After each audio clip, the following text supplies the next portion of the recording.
कहा हर 8 वोटरों में से एक वोटर नकली, फर्जी वोटों वाले कुल 1,24,000 वोटर। राहुल के इल्जामों पर बीजेपी का पलटवार, कहा अपनी विफलता को छिपा रहे राहुल गांधी, जेनजी को भड़काने की कर रहे कोशिश। वोट चोरी के आरोपों पर अभय चौटाला ने राहुल पर साधा निशाना, बोले पहले खुद के गिरेबान में झांके राहुल, कांग्रेस और बीजेपी एक ही थाली के चट्टे बट्टे। मुख्यमंत्री नायब सिंह सैनी ने समस्त प्रदेशवासियों को श्री गुरु नानक देव जी के प्रकाश पर्व की दी शुभकामनाएं, गुरु के आदर्शों को अपने जीवन में आत्मसात करने और समाज में शांति, सद्भाव एवं सेवा की भावना को और प्रबल बनाने की अपील की।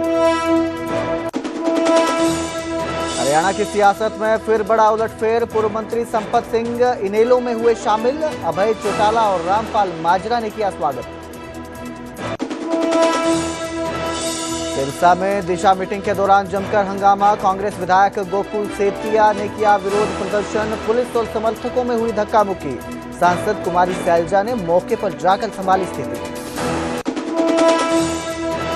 परिवहन मंत्री अनिल विज ने अंबाला को दी सौगात, शहर को मिली 5 नई इलेक्ट्रिक बसें, मंत्री बोले इलेक्ट्रिक बसों से अंबाला में प्रदूषण होगा कम।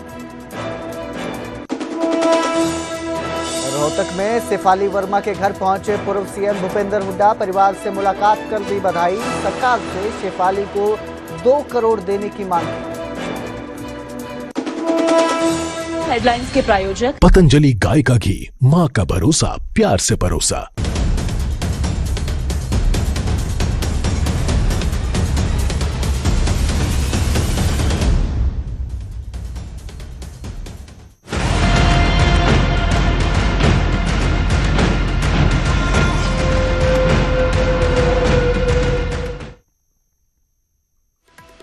नमस्कार, स्वागत है न्यूज 18 पंजाब हरियाणा में। मैं आपके साथ कुलदीप भारद्वाज। हरियाणा प्राइम की शुरुआत करेंगे राहुल गांधी के बड़े इल्जामों के साथ। राहुल गांधी ने हरियाणा में वोट चोरी होने का दावा किया है। हरियाणा और कर्नाटक में वोट चोरी हुआ है। राहुल ने ये आरोप लगाए हैं। उन्होंने कहा कि सैनी ने कहा था हमारे पास व्यवस्था है। हरियाणा में 5,21,619 डुप्लीकेट वोटर हैं, ये भी राहुल गांधी ने दावा किया। हरियाणा में 8 में से 1 वोटर नकली है। नकली फोटो वाले 1,24,000 वोटर है। तो राहुल गांधी का ये बड़ा दावा है। वोट चोरी को लेकर उन्होंने दावा किया है हरियाणा में वोट चोरी हुए हैं, ये आरोप लगाए हैं राहुल गांधी ने। राहुल गांधी ने कहा कि चुनाव आयोग बीजेपी की मदद कर रहा है। एक मकान के पते पर 500 वोटर रजिस्टर्ड हैं। हरियाणा विधानसभा वोटों से पहले 3.5 लाख वोटें काटी गई थी, ये भी राहुल ने दावा किया है। तो राहुल गांधी ने प्रेस कॉन्फ्रेंस की एक, जिसमें उन्होंने ये सारे आरोप लगाए हैं, वोट चोरी होने का दावा किया है और कहा कि हरियाणा में वोट चोरी हुए हैं, वोट चोरी किए गए हैं, नकली वोटर्स हैं, उन्होंने वोट डाले हैं इस बार जो चुनाव हुए थे। और इस सब को लेकर उन्होंने सीएम सैनी को भी घेरा और कहा कि सीएम सैनी ने कहा था कि हमारे पास व्यवस्था है, लेकिन हरियाणा में 5,21,619 डुप्लीकेट वोटर है। यही नहीं, सबसे बड़ा दावा ये है कि 8 में से 1 वोटर नकली है, यानी कि 8 लोग जो हैं उनमें से 1 वोटर नकली हैं। 8 वोट पड़ते हैं तो उसमें 1 वोट नकली पड़ा है। एक मकान के पते पर 500 वोटर रजिस्टर्ड हैं। हरियाणा विधानसभा वोटों से पहले 3.5 लाख वोटें काटी गई थी, ये राहुल ने अपने प्रेस कॉन्फ्रेंस में दावा किया है।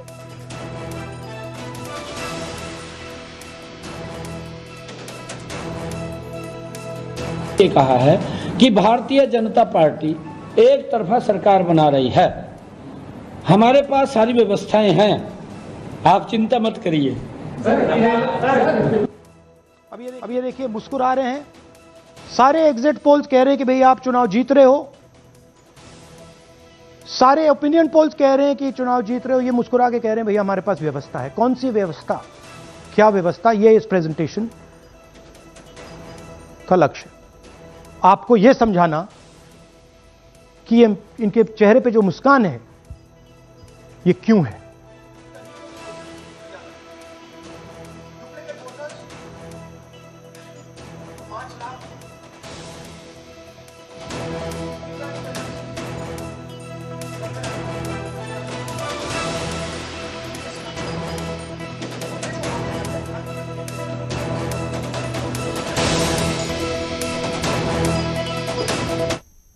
तो राहुल गांधी का हरियाणा में वोट चोरी को लेकर यह बड़ा दावा है। हरियाणा में 25 लाख वोट चोरी हुए हैं, यह दावा किया उन्होंने।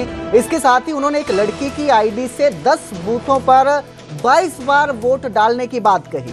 फर्जी आईडी के जरिए एक लड़की ने 22 बार वोट डाली, राहुल ने यह भी दावा किया है। राहुल ने एक तस्वीर दिखाई प्रेस कॉन्फ्रेंस के दौरान और उस तस्वीर को दिखाते हुए कहा कि यह ब्राजील की मॉडल की तस्वीर है जिसका इस्तेमाल किया गया और इस तस्वीर के आधार पर फोटो डाले गए, फर्जी तस्वीर के आधार पर फोटो डाले गए। एक लड़की की फोटो से 2 बूथों पर 223 बार वोट डाली गई। सीसीटीवी फुटेज नष्ट किए जा रहे हैं। आयोग का आंकड़ा है ये सारा जो राहुल ने बताया। ऐसा राहुल का दावा है कि जितनी चीजें भी उन्होंने अपनी प्रेस कॉन्फ्रेंस में बताई है वो सारा आयोग का, चुनाव आयोग का डाटा है। हमने सिर्फ इलेक्शन कमीशन के आंकड़ों को क्रॉस चेक किया है। इलेक्शन कमीशन और बीजेपी ने लोकतंत्र की हत्या करने की कोशिश की, राहुल गांधी ने यह भी आरोप लगाया है। और हरियाणा के युवाओं से पूछना चाहता हूं, हरियाणा की जनता से पूछना चाहता हूं कि ये कौन है, इसकी एज क्या है, ये कहां की है, इसका नाम क्या है।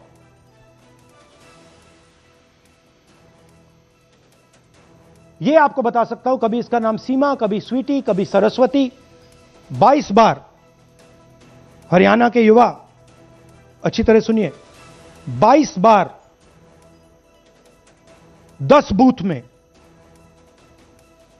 इसको वोट देने का मौका मिलता है। 22 बार 10 बूथ में राय असेंबली में वोटर लिस्ट पे है।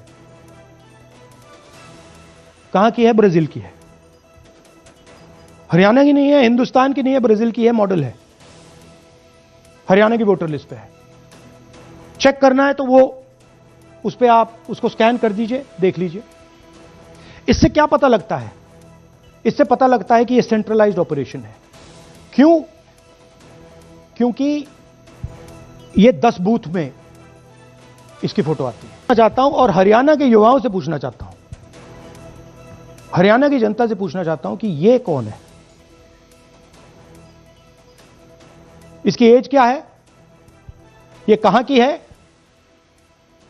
इसका नाम क्या है।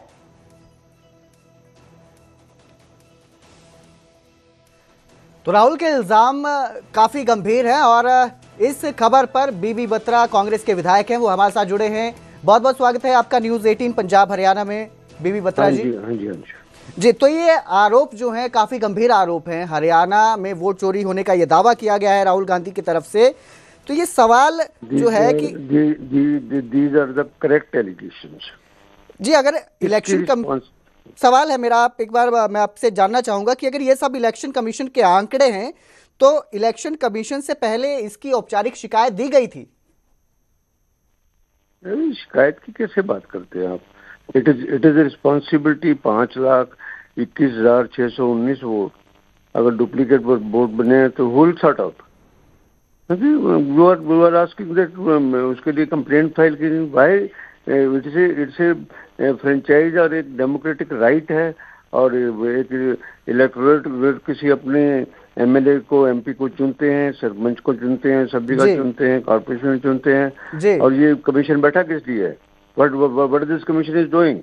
जिनके पास 5,21,000 क्या, this can be detected easily just going on the website of each constituency. You can put the name and you will come that these are duplicate voters, and later on the inquiry can be made. They have made the mockery of the system.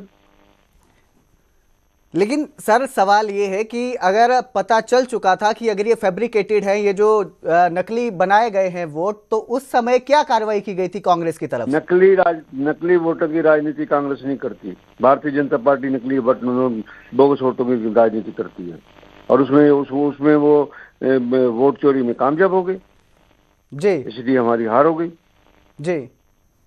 जी, मैं आपको रोकना चाहूंगा 1 minute के लिए। हमारे साथ BJP से रमन मलिक भी जुड़े हुए हैं, हमारे साथ बीजेपी के नेता हैं। आप पूछ रहे हैं रमन मलिक से, मैं तो बंद कर रहा हूँ। जी, बिल्कुल, आप बने रहिए हमारे साथ। बीजेपी के रमन मलिक हमारे साथ जुड़े हैं। सर, आपसे सवाल ये है कि ये जो इल्जाम है, आप बता रहे हैं फैब्रिकेटेड बनाए गए हैं, जो वोट है नकली बनाए गए हैं, ये इल्जाम लगाए हैं राहुल गांधी ने आज, इस पर आप क्या कहेंगे? सबसे पहले तो मैं ये कहूंगा कि ये इतने वरिष्ठ नेता होते हुए बत्रा साहब को आदत सी पड़ गई है कि बकवास करके भाग जाएं। शर्म आनी चाहिए इनको, इस उम्र में भी इस तरीके की वाहियात हरकत कर रहे हैं। मेरा सीधा आरोप है कि कांग्रेस ने ये अपने आप बनाती है इस प्रकार के नकली वोट, क्योंकि अगर आपको याद हो तो सुखबीर कटारिया या क्या था जो कांग्रेस का एक हुड्डा साहब का करीबी भी था और मंत्री भी रहा, उसके बाद गुड़गांव से उसको टिकट भी थी, उसके ऊपर आज भी 2200 नकली वोटों का जो केस चल रहा है। क्या कांग्रेस डिफाई कर सकती है इससे? नहीं कर सकती। कांग्रेस बार बार नकली वोट बनाती है और उसके ऊपर काम करती है। एसआईआर का के लिए विरोध क्यों? अगर आपको नकली वोटों से डर लगता है तो आपको तो एसआईआर का समर्थन करना चाहिए था। आप हमेशा एसआईआर का विरोध कर रहे हैं, क्यों? जी, अगर आपको वोटर लिस्ट दी जाती है, और ये मेरा सीधा आरोप है कि हर इलेक्शन में इलेक्शन लड़ने वाली पार्टी, चाहे वो जिस भी स्तर की पार्टी हो, वो जी, कैंडिडेट, सभी कैंडिडेट को प्रोवाइड करा जाता है इलेक्शन कमीशन के थ्रू वोटर लिस्ट का डाटा। जी, करते हैं ना जी? जी, क्या आपके कार्यकर्ता इतने निकम्मे और आप इतने बेकार लोग हैं कि आपसे ये एक्सरसाइज करी नहीं जाती? वो कोई और करेगा आपके लिए? हमारे लोग, हमारे पन्ना प्रमुख, हमारे पार्टी के काडर जो है वो घर घर जाके वेरीफाई करते हैं। हम उसको कैंसिल भी करवाते हैं कि जी ये वोट यहाँ पे नहीं है, अब ये माइग्रेट कर चुका है, ये वोट डेथ हो चुकी है, ये वोट भारत छोड़ के चला गया, ये यहाँ चला गया, वहां। क्यों? क्योंकि ये एक प्रोसेस है। अगर आपके आरोप हैं कुछ तो आपको उसके लिए आपके काम भी करने हैं। और उससे बड़ा आरोप मैं लगाता हूं कि अगर राहुल गांधी के पास एक वकीलों की फौज है, कपिल सिब्बल है, अभिषेक मनु सिंघवी हैं, चिदम्बरम है, रणदीप सुरजेवाला है, हुड्डा साहब और उनकी पूरी जो छत पे बैठ के केस ठोकने वाला गैंग है वो है, ये सारे लोग हैं जी। मेरा आपसे बात है कि आप उनसे पूछिए कि क्या हलफनामा देके राहुल गांधी कोर्ट के अंदर ये सारे साक्ष्यातों को सबमिट करेंगे? क्या he will give an affidavit? उसकी वजह ये है क्योंकि द मिनट वो एफिडेविट देंगे कि ये सत्य हैं, उस समय से ये लाइबिलिटी अगर ये गलत साबित हो जाते हैं उनके ऊपर आएगी और वो लाइबिलिटी लेना नहीं चाहते। इसलिए थूक के भागने की एक पुरानी आदत, ये फर्जी गांधी, राहुल गांधी एक्चुअल में राहुल खान होने चाहिए थे, क्योंकि फिरोज खान के बेटे राजीव गांधी नहीं होते, राजीव खान होते हैं। और अगर उसके बाद भी अगर ये फर्जी नाम लेने वाले, फर्जी नाम इनका भी है और इनकी पार्टी का भी है, क्योंकि कांग्रेस ओ ने जिस समय अपने आप को जनता पार्टी में विलय करा था उस समय उन्होंने आईएनसी का जो नाम है जो उनके पास था, इंडियन नेशनल कांग्रेस, एओ ह्यूम की, उन्होंने वो सरेंडर कर दिया था। वो इंदिरा गांधी ने 77-78 में लिया।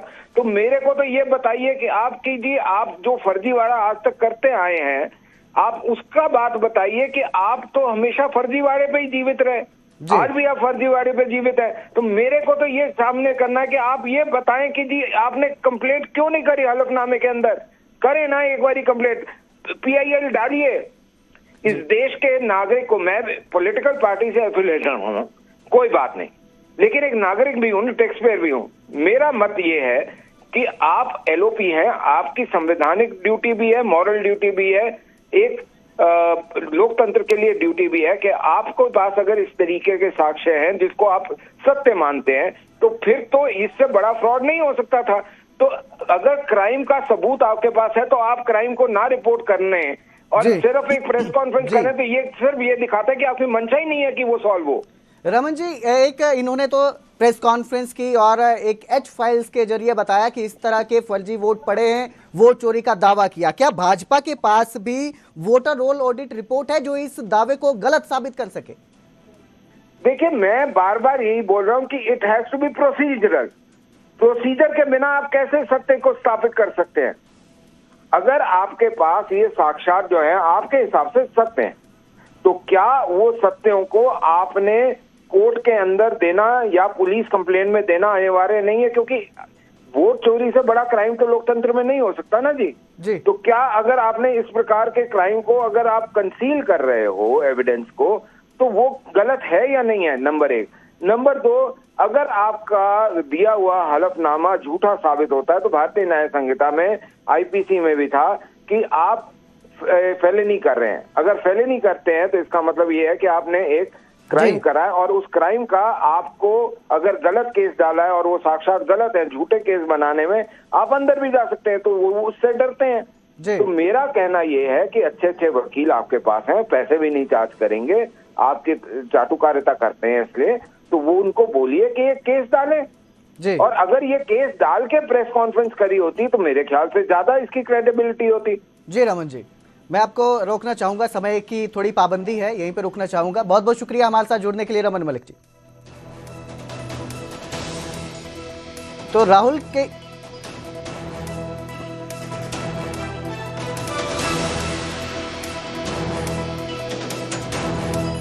के इल्जामों पर बीजेपी का जवाब भी सामने आया। राहुल गांधी समय बर्बाद करते हैं और अपनी विफलता को छिपा रहे हैं, ये बीजेपी का कहना है।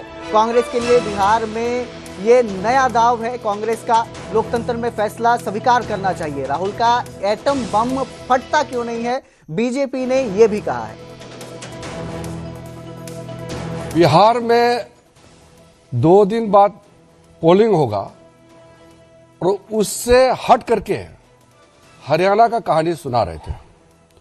इससे साफ मालूम हो गया कि बिहार में तो कुछ बचा नहीं है, इसलिए ध्यान को भटकाने के लिए हरियाणा के इशू को लेके आ रहे हैं और फजूल के बातें लेकर के एक प्रस्तुतिकरण किया है।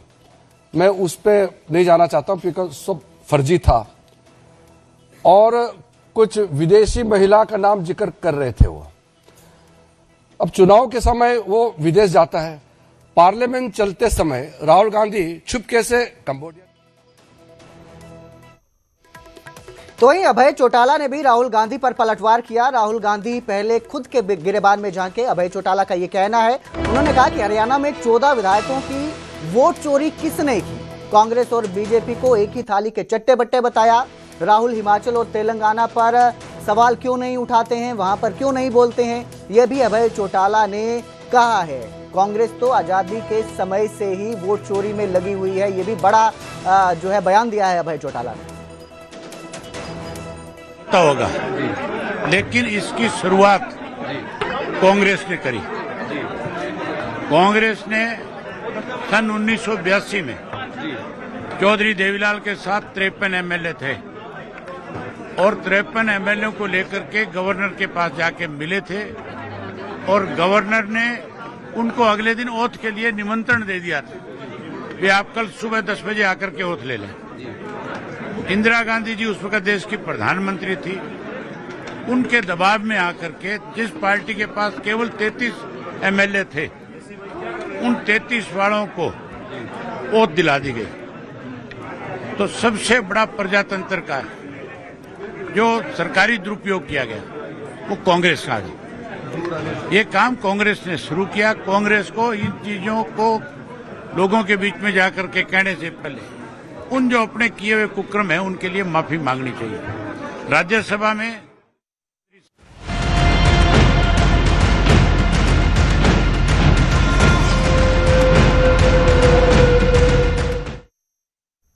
आगे बढ़ते बात करते हैं अब पूर्व मंत्री संपत सिंह की, जिन्होंने एक बार फिर इनेलो का हाथ थामा है। अभय चौटाला और रामपाल माजरा ने उनका स्वागत किया। संपत सिंह बोले कि ताऊ देवीलाल मुझे राजनीति में लाए थे, राजनीति में आने की मेरी शुरू से इच्छा नहीं थी, मतभेद और भावनाओं में आकर मैंने इनेलो छोड़ी थी और अब एक बार फिर उन्होंने इनेलो का हाथ थामा है। आपको बता दें कि 16 साल बाद उन्होंने इनेलो में वापसी की है। घर वापसी से माना जा रहा है। कांग्रेस छोड़ने के कारण पहले ही उन्होंने स्पष्ट कर दिए थे, अब दोबारा इनेलो के लिए पूरा काम करूंगा। संपत सिंह ने यह भी कहा और कहा कि पार्टी को मजबूत बनाना ही अब उनका लक्ष्य है।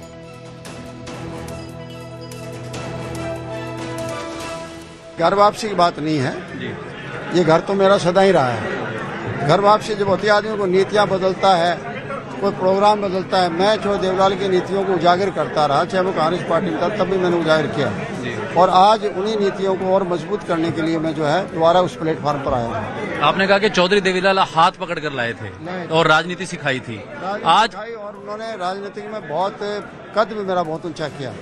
हालांकि मैंने परीक्षा दे दी थी कि जब 1982 में चौधरी देवीलाल जी मुख्यमंत्री बन रहे थे, मैं उनके साथ था।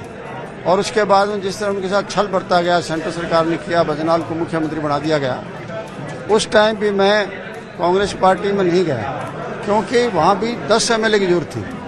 अगर 10 एमएलए की जरूरत और आज़ाद आदमी नहीं जा रहे हैं तो आप अंदाज़ा लगा लो कि वो कितना चौधरी देवीलाल से जुड़ा हुआ था। तो चौधरी साहब के पास जब 8 एमएलए बच गए तो मैं आज़ाद होते हैं 9वां मैं उनके साथ गया, तो वो नवरत्न कहते थे। और उसी तरह फिर उसका सिला मुझे दिया भी।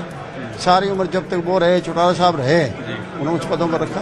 इमोशनल डिफरेंस थे, भावनात्मक थे, बाकी कोई डिफरेंस। अब आपको संरक्षक बना दिया गया है, किस तरह से देखते हैं आगे पार्टी में? एक वो आपकी पुरानी राजनीति, अब 2025 चल रहा है, एक युग का भी काफी अंतर है। नहीं, युग का बहुत बड़ा अंतर है और युग को देखते हुए आगे काम करेंगे।